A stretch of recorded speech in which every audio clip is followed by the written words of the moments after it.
नमस्कार, पाहूया आज दिवसभरातील ठळक घडामोडी फक्त आपल्या शिवराज न्यूज या चॅनलवरती। जर तुम्ही नवीन असाल तर आजच आमची चॅनल लाईक करा, शेअर करा, सबस्क्राइब करा आणि पाहूया या बातमीचा सविस्तर वृत्तांत। दैनिक सकाळ मुरगुड प्रतिनिधी प्रकाश तिरळे यांना मारहाण केल्याप्रकरणी कोल्हापुरातील पत्रकार संघटनाची दसरा चौक येथे उग्र निदर्शने।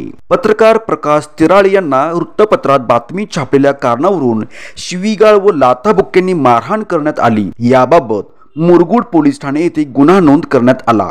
यामध्ये राजेखान जमादार, आसिफ जमादार, संदीप सनगर अशी आरोपींची नावे आहेत।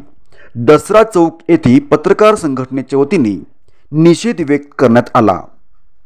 यावेळी मराठी पत्रकार संघ, कोल्हापूर प्रेस क्लब यांनी या तिन्ही आरोपींच्या विरुद्ध जाहीर निषेध व्यक्त केला व यांच्यावर कारवाई करावी अशी मागणी मराठी पत्रकार संघाचे जिल्हा अध्यक्ष धीरज रुकडे सर यांनी व्यक्त केली।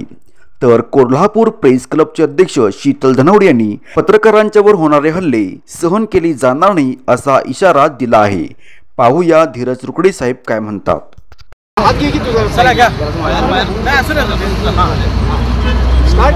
काल मुरगुड येथे दैनिक सकाळचे पत्रकार प्रकाश तिराळे यांच्यावर मुरगुडचे माजी नगराध्यक्ष राजेखान जमादार यांनी केलेल्या मारहाणीचा मी महाराष्ट्र राज्य मराठी पत्रकार संघाच्या वतीनं सर्वप्रथम निषेध व्यक्त करतो।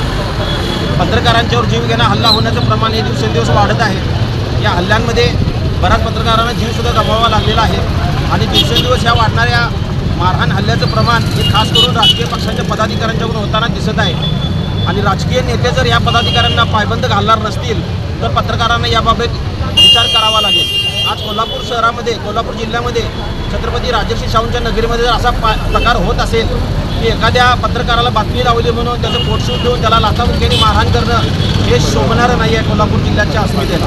त्यामुळे कोल्हापूरच्या नेत्यांनी या अशा गुंड प्रवृत्तीच्या राजखान जमादारला पदावरून ताबडतोब हकालपट्टी करावी अशी आम्ही कोल्हापूरच्या पत्रकार संघाच्या वतीनं आणि पत्रकार बांधवांच्या वतीनं मागणी करतो आणि याबाबत असा पुन्हा प्रकार घडू नये याची नोंद पत्रकार बांधवांनी सुद्धा आपण घ्यायला पाहिजे आणि याबाबत संरक्षणात्मक उपाययोजना सुद्धा करायला पाहिजेत। आणि यामधून मी पोलीस डिपार्टमेंटचं सुद्धा मी यामध्ये कौतुक करतो की त्यांनी गुन्हा दाखल करून त्याच्यावर कारवाई केली आणि जर दिवसेंदिवस असे प्रकार व्हायला लागले तर मी पोलीस अधीक्षकांना आवाहन करतो की आम्हाला पत्रकार बांधवांना तुम्हाला बंदुकीचे लायसन्स द्यावे लागतील साहेब, कारण आम्हाला पण आमची कुटुंब आहेत, आम्हाला पण आमचा जीव आहे। तर या ठिकाणी आम्ही निषेध व्यक्त करतो। राजेखान जमादार यांची हकालपट्टी करण्याची आम्ही मागणी कोल्हापूर जिल्ह्यातल्या शिंदे गटाच्या शिवसेनेच्या पदाधिकाऱ्यांच्याकडे करणार आहोत। धन्यवाद।